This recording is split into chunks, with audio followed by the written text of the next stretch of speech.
How's it going, everybody? I am Preston Johnson. Welcome to Last Word Cheetah, brought to you by Bets TV. That's a general life philosophy. That's exactly right. You're a fish. Qwan, by the way, my producer, Qwan Young, doing a good job. He'll be taking the calls. How you doing today, bud? Hey, man, how are you? We appreciate you guys tuning in. Welcome to the show, Bets TV, bringing you Last Word Cheetah.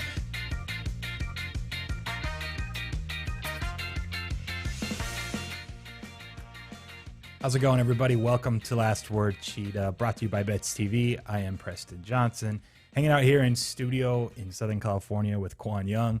How are you doing today, man? It's your favorite day of the week, Tuesdays. I'm going to say it every Tuesday. He ranked his weekdays and his weekends, and for some reason, Tuesday's number one for Qwan. I want to go on record saying... You went on record saying it was your favorite day of the week. I don't think I said that per se. I just said that it's Tuesday. We're gonna have this argument every Tuesday. I love Tuesday, it. I love man. it. He said it was his favorite excited. day. It's like fifth at best, but sixth. Fourth, I probably. believe it is. All right. We got to get to the weekend. It's the weekend, pre-weekend days, and then Tuesday. By the way, we're not gonna give away much because we're gonna edit the video, the film, the footage from our shooting contest that we rolled out at the gym last night. 3-point shooting. Yours truly over here, or yours truly, I should say. Shot a bunch of free throws. Listen, relax. Okay, I'm not going to give anything away. First of all, I didn't know Mr. Automatic. I didn't know Preston had a clip like that because I think it was like a show last week or a show about a week or 2 weeks ago. From what? He just like casually said, yeah, I made like 30 in a row. And I was producing and I was like, 30? I had a roll of 32 out of 33. That's what it was. Yeah. And so we get out there and he hit like 4 in a row. And I was like, oh, yeah. And then I think he went to the free throw line. We started playing horse, and he started hitting free throws like boom, boom, boom. I was like, oh, yeah, you definitely went to BYU. That was a pretty funny line. I know it's not a party 100% you went to BYU. I know it's not a party school. Do you guys just like go shoot free throws? What do you do for fun at BYU? Yeah, you go and you play intramural, or you practice for your intramural league and your squad, and you just shoot, man. Look, the footage is going to come out. It was all fine and dandy. Mr. Automatic free throw shooter over here. Look, anyone that's listening is like, oh my gosh, I hope my unders on Qwan free throws hit. I'm not going to give anything away, but we'll find out Friday, maybe Thursday, whenever we can get it edited and put it out. But it was fun. It was good until Scotty Resales showed up, and then guy scammed us. He scammed everybody. He's like, I got so many followers on TikTok. I'm going to shout you guys out. We shot the TikTok, and like 20 minutes later, I went to check it out, and it wasn't even posted. He just deleted it after we left. But anyway, he robbed me of $50. So, by the way, I mean, we're going to see the footage of that, but I was like, all right, this kid's got 75,000 followers on TikTok. I gave him a $50 free roll to beat me in a 3-point contest. Turns out, by the way, I looked him up. He plays high school basketball there locally. The kid only made like 17. You remember when I did it for real in our start? I made 23 out of the 30 for like the NBA 3-point shootout style. And I was like, you know what? I should just let this kid have the $50. Is that what you like really said? 75,000 TikTok followers? Like, this would be a good story. Did you ever see me airball a 3 the entire night? You were tired. And then the one time I needed the money ball to basically have the thing locked up, I shot it 3 feet short, and I looked over at the camera.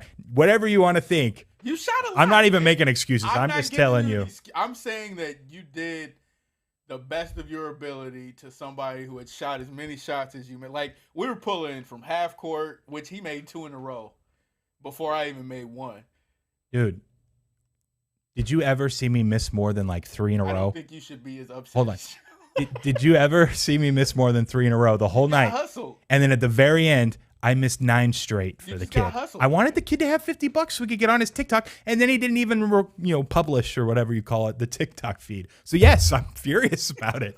Otherwise, I would have just dropped 24 right in his face. But no, I had 10 going into the straightaway shot. I had 10 going through. I had 15 left. Yeah, first 2. Did I ever, even before when I was still tired, did you ever see me miss more than like 3 in a row? No. And I never airballed one. I missed 9 in a row at the end and airballed one 3 feet short. You're really upset about this. I am. I wanted to be on the TikTok. He resells shoes. O-line's up now, Qwan said. Hey, I've never seen a reseller with a good heart. That's true. That's it. That's Look, the word of the day. We got Game 6 of the NBA Finals tonight. Let us know. Give us a call, 661-515-BETS. One, if you have a winner, you want to bet the side, the total, a prop. Tell us, do the Milwaukee Bucks close it out tonight? Is it death to Chris Paul's MVP bet over there from Qwan Young, which I gave a shout out. You took it when it was like plus 550 in the Western Conference Finals. It was a good number. 2-0, you're looking pretty. Things have drastically changed. I'm curious what people think. I do like a particular play in the game I will get to later. You'll have to wait till the end of the show when we go with the last word. But let us know, 661-515-BETS. And by the way, if you're new, you're just listening to the first time, we track your guys' calls and your bets throughout the month.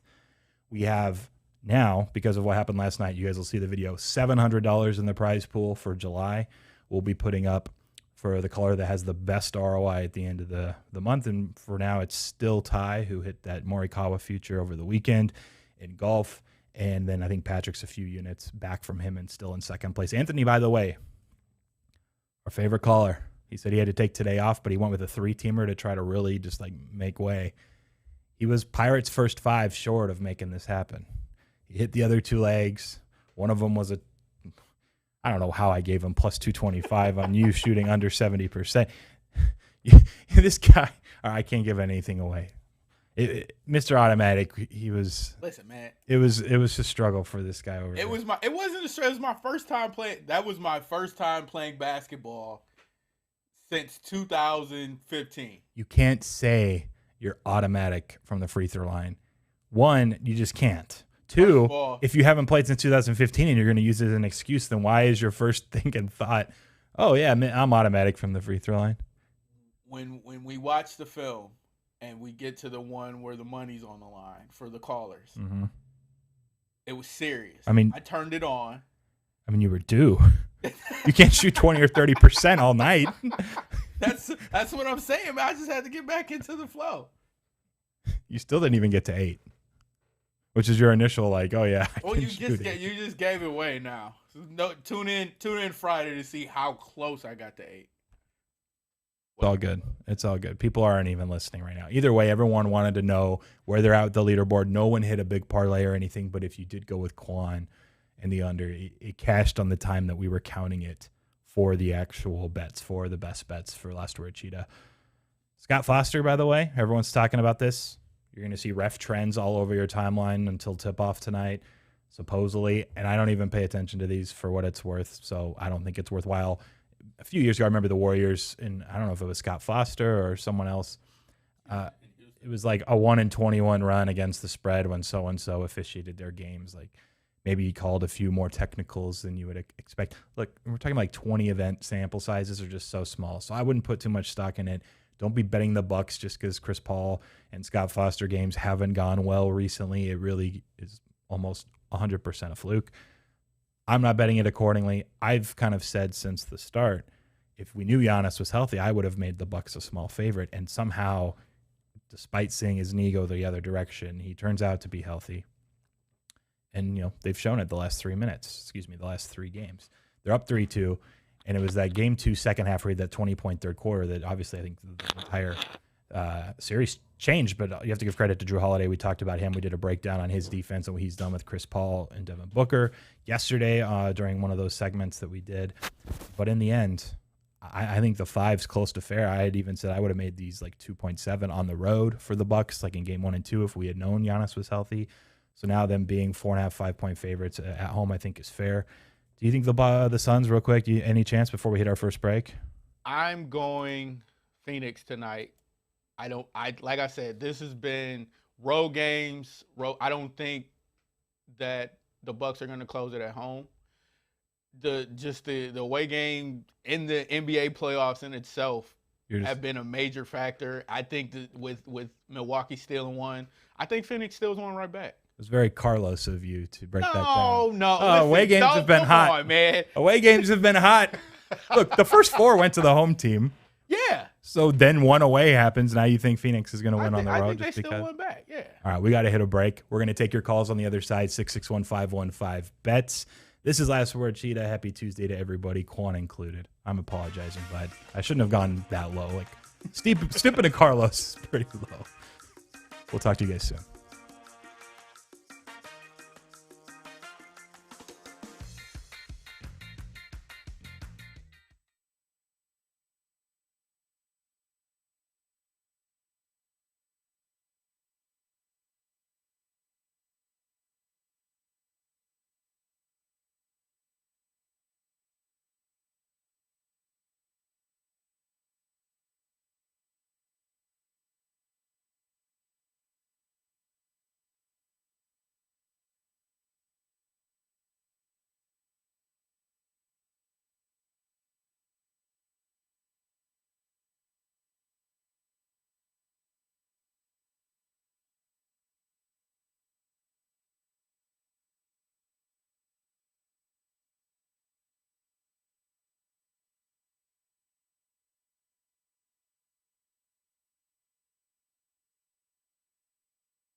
Welcome back, everybody. This is Last Word Cheetah, brought to you by Bets TV. During the break, Qwan's taking calls. He's putting them on hold. He's lining them up in the queue.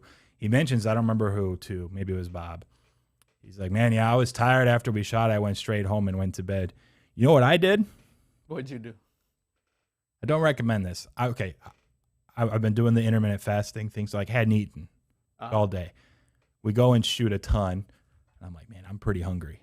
There's this really, really good Indian restaurant close. It's called Hot and Chili. Shout out if you're down in San Clemente. I head over there. I get the chicken masala. I get the lamb biryani. I get these like spicy pickled vegetables. A mango lassi. Mango lassi is like this like mango yogurt drink, and it's a little spice. And anyway, it's like the greatest meal ever. But dude, I shouldn't have gone that route. I ate way too fast and way too much, and I was like so sick after. And this was immediately after we left the gym. So I regret it. Mistakes were made. But you said that you went home and went straight to bed. After I ate, I went home and just like laid down too. So I was completely done. And until this 12-year-old NFT thing happened, and then I was up for 4 hours. Like, we'll get to that later if there's time on the show. We're going to take calls now. We're going to talk betting. I'll try to fit it in at the end because it was a really intriguing story. And I think it is applicable to investment or betting potentially now that I'm thinking it through. So that's a little teaser. I'll see if I can fit it in if we get 3 or 4 minutes later on the show. I think you said Patrick was first. Is that right? Cool, man. We'll bring Patrick on. How you doing today, bud? How's it going, Preston?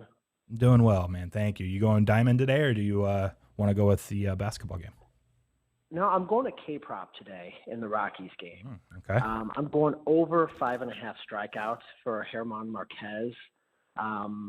He's been as good as anybody over the last month, especially at home.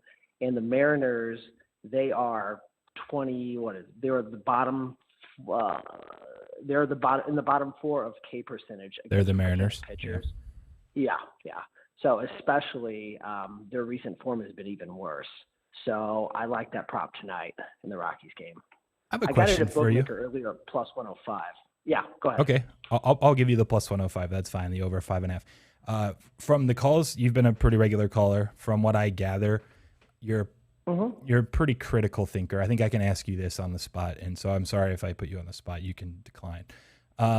It's interesting that German Marquez is like K-rate. All of his numbers are better at home when he pitches at Coors Field, right? Generally, that's not the case for pitchers. Do you think there's something to the Rockies? This just hit me as you were speaking, so hopefully I can articulate this well. Do you think there is something to them when they're pitching at home trying to just increase the variance in that, hey, let's try to strike guys out more frequently and let the ball miss the bat more frequently when we're playing at home in Coors? Because if we do that, fewer balls in play, there won't be as many runs scored. We play at Coors Field. I'm intrigued that he's been so much better, and it's increased so much just from his numbers last year as a whole. I wonder if they've kind of definitively gone in and changed the way that they're attacking at home versus on the road. Do you think there's anything there? I 100% think there's something there. I mean, if you look at their home road splits, they're 32-19 at home, 9-34 away from home. So even pitchers who have been poor in the past, like Senzatella, he's been really good at home. So I think it definitely is some sort of philosophy that they've incorporated with their starting pitchers. Especially if you look at the first 5 bets. I don't know. I don't see the stats in front of me, but they've won a ridiculous amount of first 5 bets at home this year. So they're doing something there. And their bullpen's given up some W's. Yeah. Yeah, the bullpen hasn't been great, but their starting pitching it's been really good at home. Yeah, it's really interesting. Even Senzatella is like giving up like 0.8 homers per 9. Like, it's a really great number for him. He's been over 1 his entire career every season. Yeah, it's really interesting. It's definitely worth watching. It's one of those things that you'd think maybe the market would catch up to eventually, but at least for now, you're on the over 5.5 strikeouts, and we'll give you that at plus 105. Good luck. Okay, thank you. All right, we have Carlos up next. I didn't know, Carlos, that you were going to be calling in pretty soon. I stooped low when I related one of Qwan's breakdowns on the Suns-Bucks game tonight to, home run derby-ish flying out of the park things. I'm just going to leave it at that. Most people won't know what I'm referring to, hopefully. Welcome to the show, though, as usual. What do you like tonight? What's going on, man? Preston, what's up? I'm good. I can't wait to see this video on Friday to see if Qwan was actually due. So I'm looking forward to that. The due theory was in full effect, man. I'm telling you, it's really hard to miss 70 or 80% of your free throws. So he was finally due. That's 100%. You would have cashed. That's what's up. That's what's up. I need to do like my man Anthony and just do a 3-teamer. Just try to get up into the standings. I don't know when the standings are going to be posted, but I'm feeling good about this 3. You're pretty under 0. We'll just leave it at that. So yeah, you need a big W. Okay. Okay. Well, I'm going to do a 3-teamer tonight. I want to go Phillies, Yankees over 9. I'd like to do the Nationals. If I can get this first 5 over, team total 2.5 at plus. I saw it plus 128. I don't know if you can see it. Hold on. The Nationals team total is 2.5. Oh, for the first 5. Got it. First 5. Got it. Okay. Yep. First 5. And then Jay Crowder under his point total, whatever it is. Oh, you want Crowder under? All right. Break us down why you like the Crowder under. I'll pull up his prop number that I can give you. Well, I can't really tell you why I like the Crowder under. I can tell you why I like the Nationals over because our bats are hot. Kind of like a home team kind of thing. You know, I know Rogers is on the bump, but I think, you know, our bats are hot right now. Carlos, if anybody that calls in to Last Word Cheetah was going to go with the bats are hot method, it was you, bud. It was you. I commend you. Right. I respect it. I'm pulling up the Jay Crowder number. Just give me a second. And pull out your parlay calculator and see if I can hit me a nice little bomb and try to jump up there in the standing. I mean, it's going to be, so for points on Crowder, it's 10.5, but it's plus money. It's like plus 105 range. So the 3 combined, I can give you 7-1. It's plus 702, so just over 7-1. We'll lock you in for those 3. Beautiful. All right, man. Good luck tonight. Thanks. Thank you. Take it easy. All right, we got Bob up next, I think. Is that what I heard? Bob, welcome to the show. I believe your Mariners play today, so I'm not sure if you're going to that Rockies game that we were talking about earlier with Patrick. Let us know, and let us know how you're doing. Well, yeah, good. I listened to both the earlier callers, and I think Mariners might get off to a rocky start in Colorado today, so let's see what I did there. But I'm going to bet the under on that game. Qwan got it. Qwan thought that was the funniest joke he's ever heard, which makes a lot of sense, honestly. It was your reaction. I was going to look at you to see if you were going to laugh. All right, he liked it, Bob. You get a bonus point for that. He gave you a thumbs up. Go ahead. Tough crowd. Jeez. All right. Yeah. But hey, and then I agree with Carlos. I was like, okay, I'm desperate times. I'm parlaying this because I parlayed what I thought was a sure thing in the Qwan under, and then I missed the other part. So, story of your life, hard Bob. To tell from all you've been talking about the free throws. I don't know if he did go under, but anyway. So I want to parlay that, if I may, with the Phillies beating the Yankees. Okay, and by the way, I'm just confirming. You said under on the Seattle game? Yeah, under on the total for the Rockies. Okay, so under 11, I can give you a minus 105. You want to bet on the Phillies? Yeah, Phillies to beat the Yankees. Okay, minus 123. All right. And I want to add the Rays over the Orioles because, well, the Orioles on the road. That should be, let's see, minus 196 I can give you there. All right, so you're going to have... And wait, there's one more. Oh, he's going a 4-teamer. Yeah, babe. I was going to say you're going to get like over 4-1, but all right, throw it in.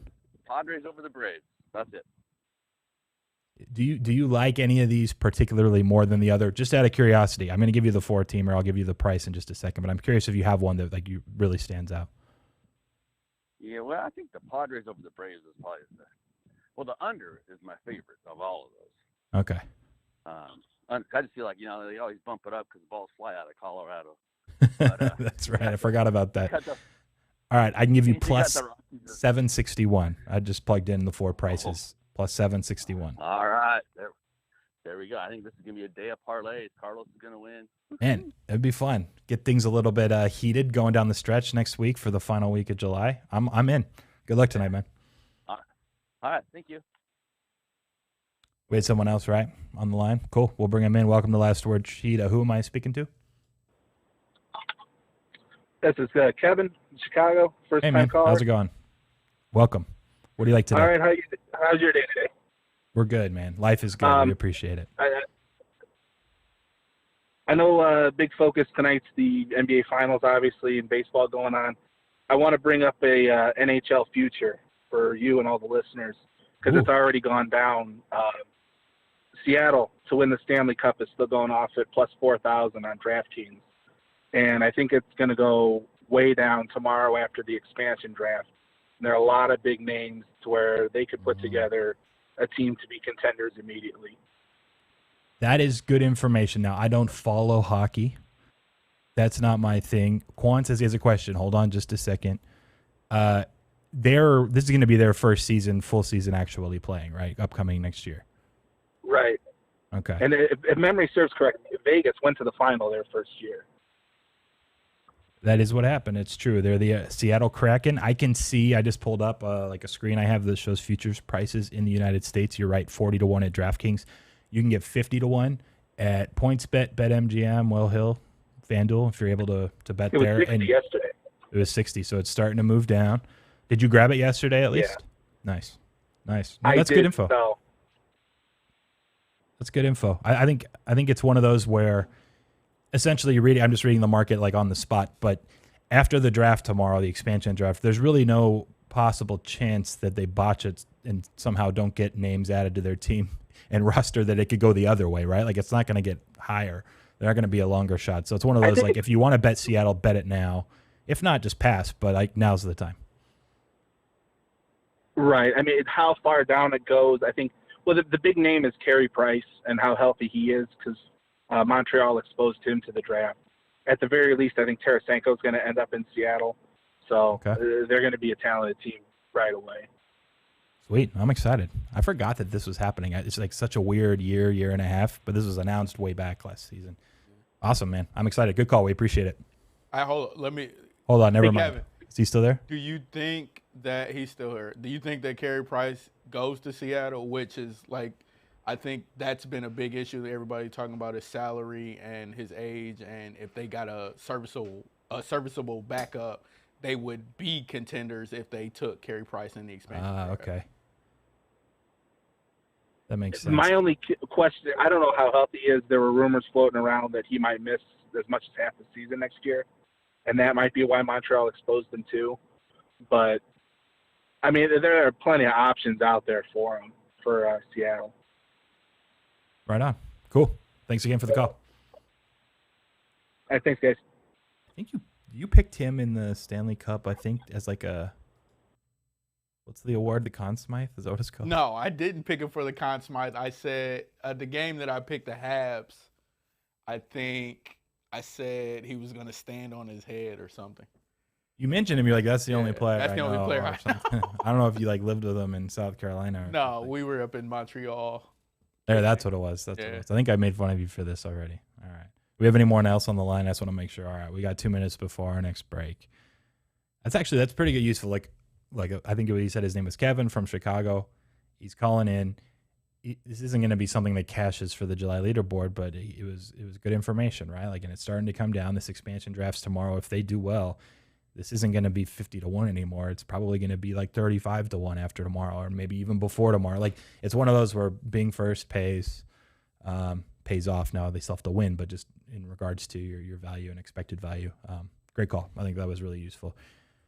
Anything you want to throw in before we go to break? You good? All right. After the break, as usual, we're going to continue my college football previews I've been doing. We have the Big 12, Texas, Oklahoma State, and West Virginia. They're my 4th, 5th, and 6th rated teams. If you missed it yesterday, we broke down Oklahoma, Iowa State, and TCU, who's actually my number 3 team in the conference. I like TCU's over wins. I bet them at 9-1 and 8-1 to reach the Big 12 final. And I also think Oklahoma at 8-1 or better is worthwhile to win it all. So those are the 3 bets from yesterday. We're going to get into some more for today's teams after the break.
Welcome back to Last Word Cheetah. I am Preston Johnson, hosting here with Qwan Young.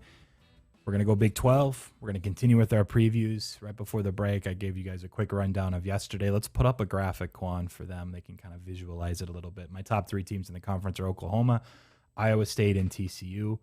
I do think Oklahoma with the upside offense. Basically, last year was as much of a rebuilding year you're going to see for a team like the Sooners, period. And then I talked about especially offensively. And so for Lincoln Riley, first year under Spencer Rattler with an offensive line that was almost brand new completely.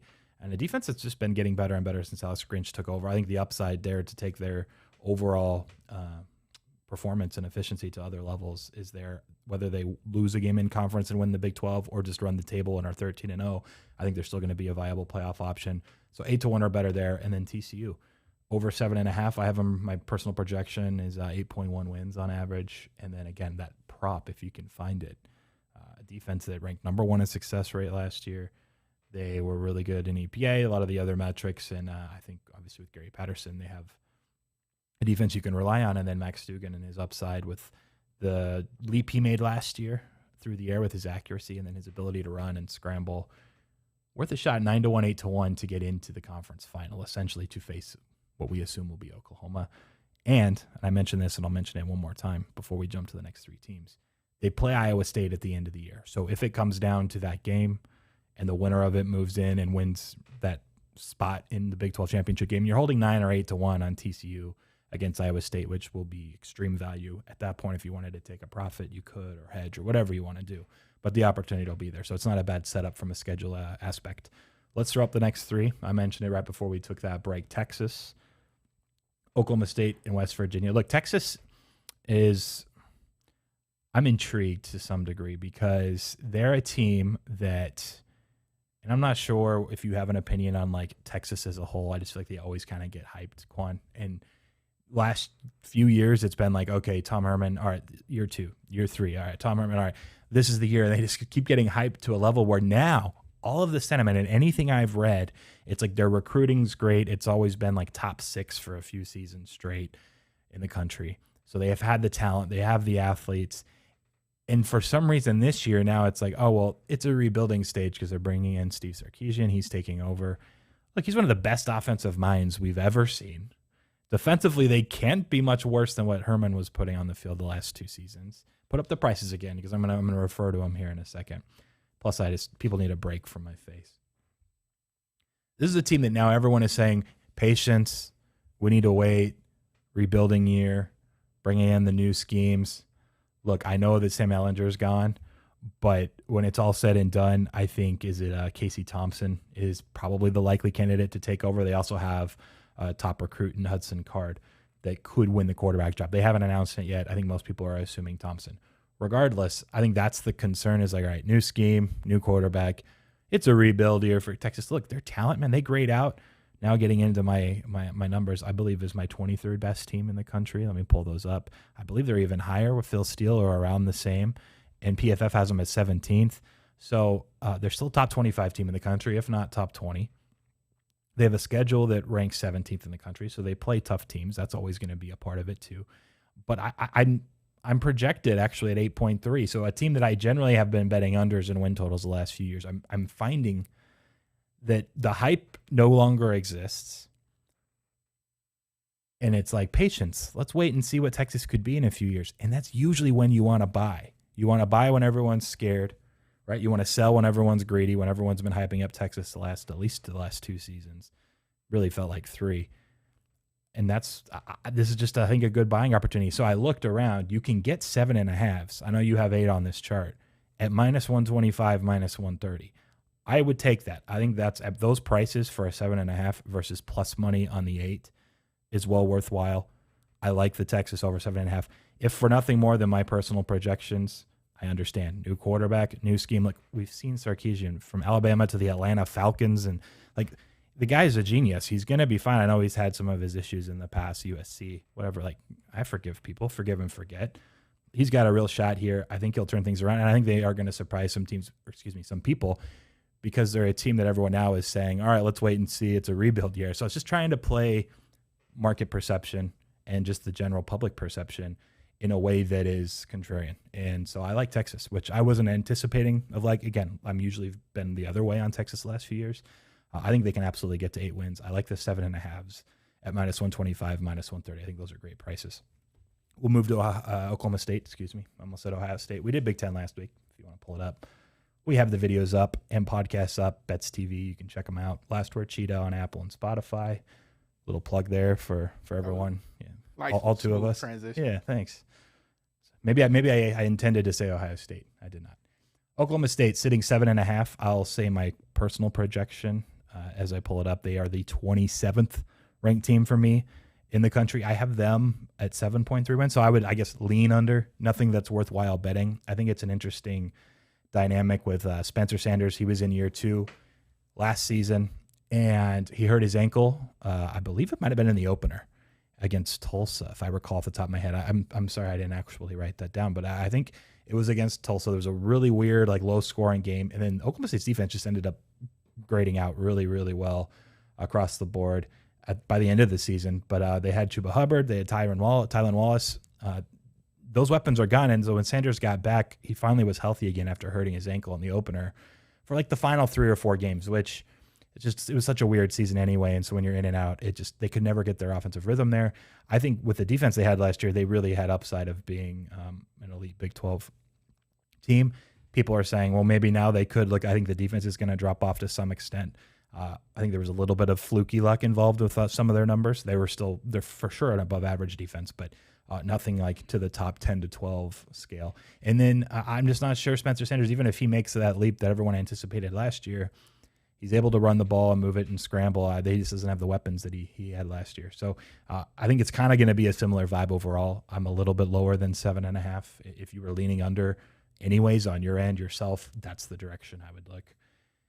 And then moving to West Virginia at 6.5, I believe I am 6.3 wins. The 6.5s are pretty juiced under anyway. So you probably find some 6s out there anyway. It's nothing worth betting. My only bet across the board on these 3 is going to be the Texas over 7.5s at the -125, -130 price point. But I will say West Virginia, this is what's his name, Neal's second seed. This will be his third. Last year was the second taking over at West Virginia. And honestly, I thought he did a really good job. And defensively, they were another one. I think they graded out like 6th in success rate. They were 11th or 12th in EPA. Another team that just was quietly really strong, that really didn't have an offense. So similar to Oklahoma State, except their offense wasn't nearly as good as even Oklahoma State's was. Quarterback Jared Doge, I believe his passing grade, if I read, let me read it. It's straight out of PFF. They were breaking down their passing grade numbers, and he said he's put up a 78.9 passer grade since his arrival in 2009. The West Virginia quarterback, referring to Jared Doge, ranks second to Justin Fields in EPA generated over expectation since their database goes back to 2014. So this is a team and opponent adjusted metric that they use. What that essentially is saying is that he hasn't had any help, whether it's scheme, play calling, blocking. They had 0 run game. I believe they were like bottom 20 or 25 rushing the football in just about every metric. Yet he's actually over-delivered, over expectation. The EPA above and over expectation is second to Justin Fields since 2014. If you ask that question, you'd say, Trevor Lawrence, Deshaun Watson, right? Tua, whatever, Jalen Hurts, Kyler Murray, like all these guys you think, they were way over expectation. No, Jared Doge has actually performed, given his opportunity, way better than expectation. And if that's the case, and they can at least scheme a little bit better this year, they can get some sort of run game for the guy, and he's able to make the same plays and same passes. It's a really intriguing kind of upside play. Now, again, on average, the defense, I think they lost 2 cornerbacks from their secondary to SEC schools via the transfer portal. Then they lost a few for graduation as well. The defense won't be top 6 to 12 again like it was a year ago anyway. So it's similar, I think, in Oklahoma State's realm where defense won't be as good. Offense, I think, has some room to improve potentially. But overall, it's probably going to end up being a wash. I think the 6.5 is fair. So I'm passing on West Virginia, but we're locking in Texas. I like the 7.5s. But that was interesting. Jared Doge. No one ever would have gotten that in a trivia question if I had given, eventually someone would have if they got the PFF college football preview. But point being, EPA above expectation or over expectation, I believe. EPA OE. Justin Fields, best since 2014. Jarrett Doege, 2020 West Virginia quarterback. And then it's probably a bunch of names that everyone recognizes too. But that blew me away. So shout out to Doege. Shout out to West Virginia. Maybe they can put something together this year. Insane. That's the preview. We got 4 bets already in the Big 12 through 6 teams. We still got 6 teams to go. Are there 12 in the Big 12? I don't even know anymore. It's a lot of teams everywhere. Like Big 10 is what you say, 14? Yeah. Big 12's got to be at least 14. I'm pretty sure it's only 12. Yeah. They play everybody, and then they do the rematch in the South, finals. yeah. But they're like one of the few teams now that actually goes with their allotted number. Yeah. All right. So we wrapped that. We're going to go. I still want to talk about this 12-year-old kid. I think it's an interesting story. We're going to do that after you give us a little more breakdown because we're going to go Qwan fades. You liked Phoenix. I'll give you the +5. We'll lock it in as an official Qwan fades. But you got to go more than the road teams have been hot in the playoffs. I'll give you. How's Chris Paul, Drew Baker? Why was I going to say Drew Baker? I don't know. You don't even know who Drew Baker is. Devin Booker. How are they going to figure out this whole Drew Holiday thing? That's a big. I was trying to think, even like while I was saying, I was like, do I know a Drew Baker from like high school? I knew a Drew. No, I don't. I don't know where it came from. But tell us, like Drew Holiday just shut down one or the other, and it's just turned into this isolation game. What can Phoenix do? I'm worried they can't really adjust much anymore. But what can they do, or what do you see them doing to at least get this W on the road?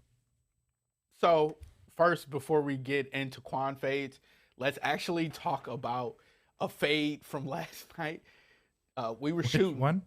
Oh, we were shooting last night, and a dad came in. Oh gosh. There was some guys bullying his son, and he actually punched a guy. So if you're out there on the basketball court, be cool. Don't fight. So I think tonight, do or die, man. It's an emotional thing, and I truly don't see the Bucks winning it at home. I just did, like I said, the last 2 years, just because you see them winning it on the road in Game 7 more than a home Game 6. I'm still sticking with my Suns. I think they can pull off too, man. If they can find a way to, I don't want to say slow Drew down, or get Chris Paul to a point where he can get into the offense quicker. You think he just needs to be more aggressive? I don't think he needs to be more aggressive. Man, listen, every time he tries to turn the corner, he's falling, he's losing control of the ball. I just think they need to start with some different type of set, or like start with a screen up top, get something to get Drew off of him, putting all that pressure on him, because Drew is setting the tone for the Bucks defense. Like I think, what did you say yesterday? He's not getting into the offense across court to like. Yeah, so the Suns aren't crossing half court, getting into their set until 19 seconds on the shot clock, which would have graded out or would have been the lowest or slowest in the regular season in the entire league. So they're not crossing half court on average in the series, and that's actually gone down even more if you just look at it from Game 2 on, since Drew Holiday started picking him up like 70 feet away from the hoop. So it's interesting. It makes sense, right? Not only are you slowing the game down a little bit and you're wearing down Chris Paul because he has to fight Drew Holiday up the court, you're just getting into your sets a few seconds later, which means you have a few seconds fewer to actually get a good shot up, and which is why a lot of them have been like, here, Devin, Mr. Drew Baker, take the ball and go score. And a lot of the Suns have been watching, including Chris Paul, which is interesting just to kind of look at and follow along, which is why I'm leaning towards the way in the side of, I'm not sure what else they can do, because a lot of their sets are, let's go ISO on the mismatch. Mm-hmm.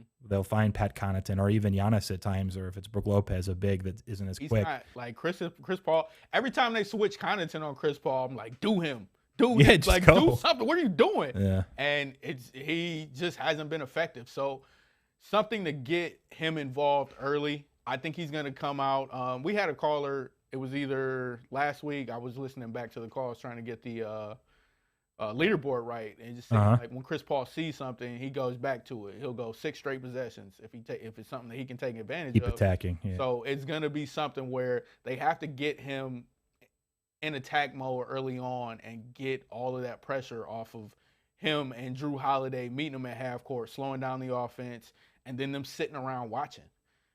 Does it happen? That's the part of the Qwan fade that I don't really trust. Like I don't think the Suns are going to pull this off completely, but I'm sticking with my guns just because do or die, game 6, everybody's counting on that Scott Foster kind of narrative to pull things off. But I think they're going to play a more settled game. I think, once again, Jay Crowder, only player on the team that has championship experience, and you're leaning on guys. I don't think Phoenix is, I guess would say, as young as Milwaukee, but you got guys that have experience and they've been in the league. So I don't think that the nerves are going to hit as much. And once again, man, that away thing is really been standing out to me, and I don't know why. It's just because I think was it Phoenix? They won on the road in the Western Conference Finals, didn't they? What do you mean? They closed it out on the road? On the road, I believe. Yeah. I think Milwaukee closed it out in Atlanta. So, listen, man, it's a hunch. Yeah, but they were closing it out. Now their backs are against the wall. I'm hunching. A little different. But for the actual Qwan fades, we haven't seen my graphic in a while. Look at this afro.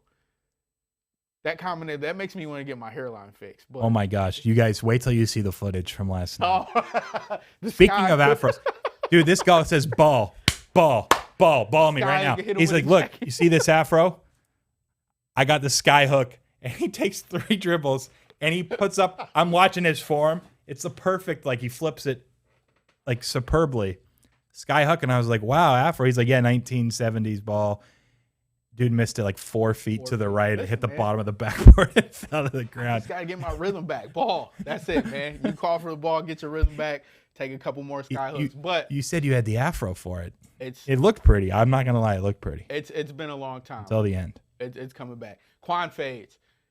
People have been hitting Pat Connaughton over 1.5 threes. I actually wrote it down on 7/14, and we never got the Qwan fades. Pat Connaughton over 1.5 threes. That game I also wrote Chris Paul over 2.5 turnovers. So Pat Connaughton, I like. I think it was plus money. Yeah, now it's minus 165 range. Yeah, people have been. He's been hitting them. I've been seeing a couple of people with Bets TV, FTN, Pat Connaughton over 1.5. I'm gonna go. I know Scott's probably watching. I'm sorry, Scott. We're going Aiden in the points just to close it out, and I'm taking Phoenix. Aiden is 16.5. You're going over. Just confirming. Okay, and then Phoenix plus the 5. Yep. You know what's interesting? So we'll talk about this for a bit. It was a better breakdown than just the away game thing. So well done. Yeah, nice work. I got it sometimes. I'm still fading you, but nice work. You're supposed we to. basically That's the segment. we basically got through before the last thing I spoke to regarding Chris Paul and just the offensive sets from Phoenix. We got to the point where it's like, man, he's got the switch with Pat Connaughton. Like, just take him. Like, do him. Go to the hole. Like, this is the thing. They are. But that's the Bucks decided they were okay with that. They're like, if Booker can just go one-on-one ISO and Chris Paul can beat us one-on-one ISO in the mid-range, we'll live with that. And the Bucks have basically outmathed the Suns now the last 3 games. You look back game 2, everyone remembers the Suns took 43s and they made 20 of them, which is a massive number. But regardless, they took 40. All right. Since then, they've taken on average like 27 a game, and the Bucks are shooting, I think it's 18 more threes the last 3 games than the Suns have. And this is after the Suns were just going absolutely bonkers from 3. And it's played into the hands, I think, perfectly, where the Suns, if you're going to double Booker or Chris Paul and help in these ISO situations where you have these perceived advantages, because the Suns do have an advantage when it's Devin Booker on Connaughton. That's why Booker's dropped 40 plus 2 games in a row. But at the same time, if he's only hitting 50, a little over 50% from the field on mid-range jumpers or getting to the free throw line X amount of times, the points per possession isn't worth what the Bucks are shooting from 3 on the other side, and the math just eventually kind of adds itself up. So I've been intrigued watching that, which is why I think, and we'll just call it last word Cheetah now, and then I'll fire off a couple more thoughts at the end about this 12-year-old kid from yesterday and this crazy story. Also, if you want to call and get anything else in, you can. 661-515-BETS. The phone lines are open. But I like under 222.5, 222. I think Phoenix is kind of adjusted to the point where they're getting the best edge they have, but the Bucks are happy to live with it. You also have, and this also plays to Phoenix's point, and I mentioned this yesterday, the lowest expected effective field goal percentage the Suns had allowed in a single playoff game all year, all playoffs, was Game 5. It was like 46.4% for the Bucks. The Bucks shot nearly 20% over expectation there for their effective field goal percentage at a number, I think it was like 65% range. That was the highest of any team in the playoffs. So the Suns defensively, like the Bucks were just hitting crazy shots, a lot of them. The shot quality wasn't great. And what we saw in games 3 and 4, when the total was 222 range, I said that's my buy point. Unders were game 3 and 4. They cashed. Sometimes they do, sometimes they don't. Those two happen to cash that time. Then the total adjusted to the 218, 219. It moved up to 220. I was a little surprised, game 5. It went over, and now we're seeing the total back at 222.5, 222. I like under again. That's my last word bet for the day. I think that's the best value. It's been the best value throughout the series.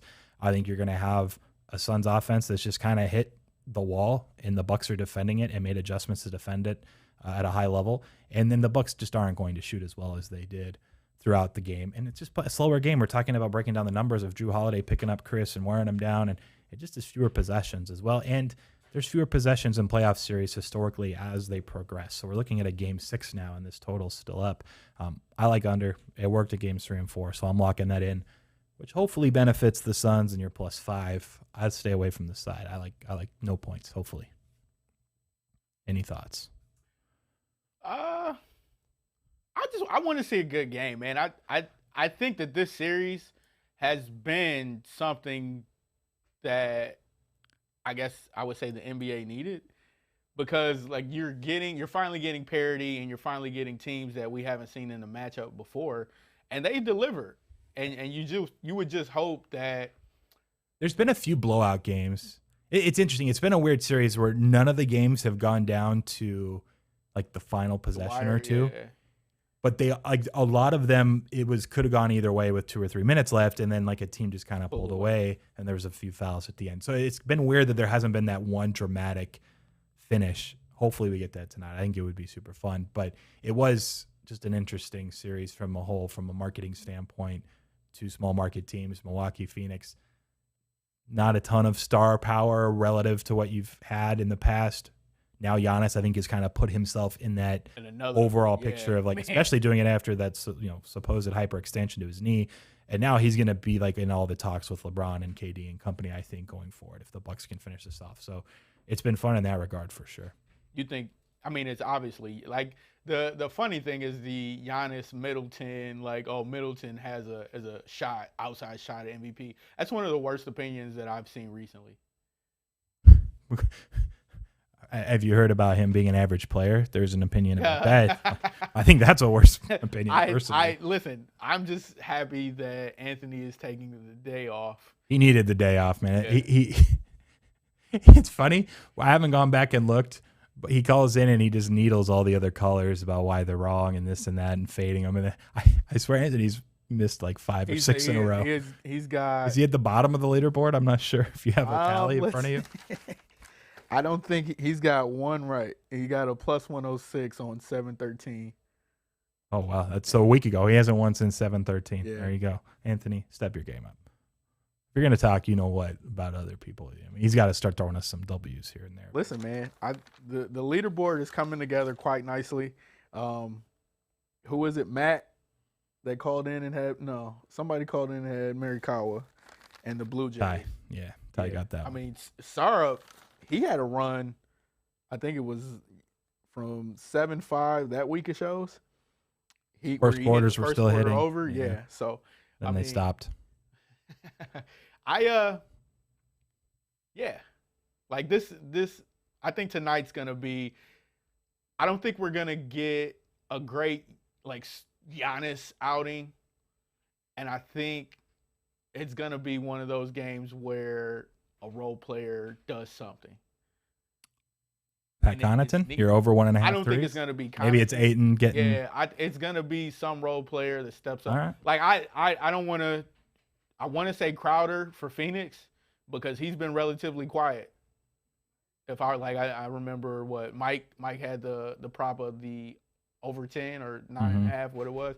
Like I think he needs to have a big game.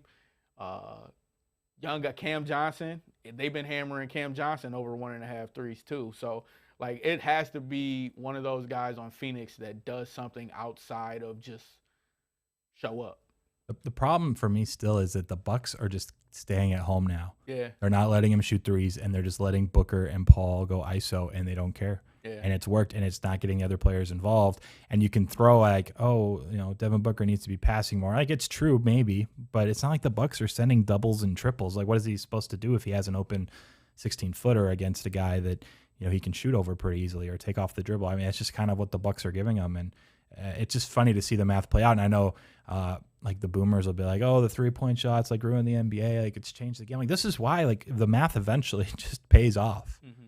And if you're getting threes more often than your other team, or you're allowing mid-range jump shots, even in mismatches that Phoenix prefers, the Bucks are still better off doing what they're doing offensively, and that over the course of a game, X amount of possessions, it's going to pay off. So it's just interesting from a math perspective. I will say one book just went down to 4.5.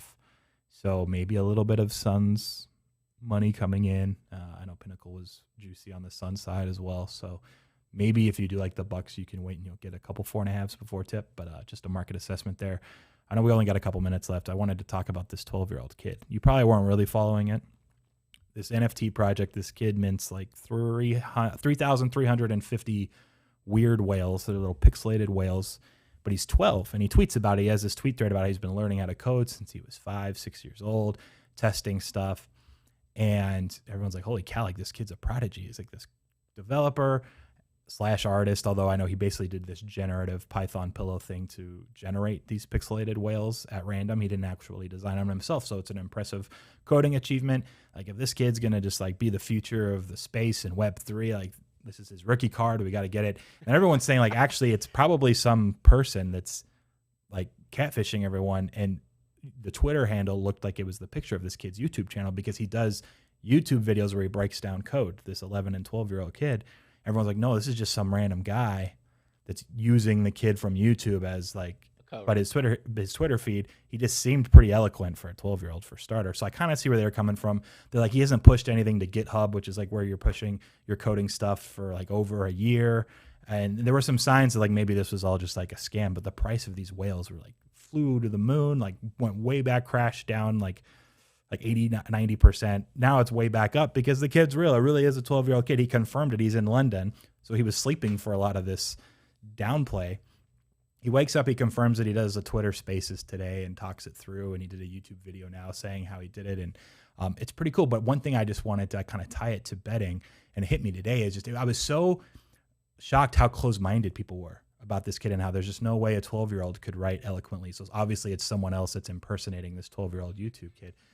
Like, he's really smart. So these digital kids too, they've been like living in it since they were 5. Like, they're just writing like this, and they're used to typing like this. They just sound normal. So you always want to be open-minded when it comes to investing or betting too. And I've talked about that with people before. When you're betting, keep an open mind. There's angles, there's ways to create value that exist in all markets. This was one. I think betting is one.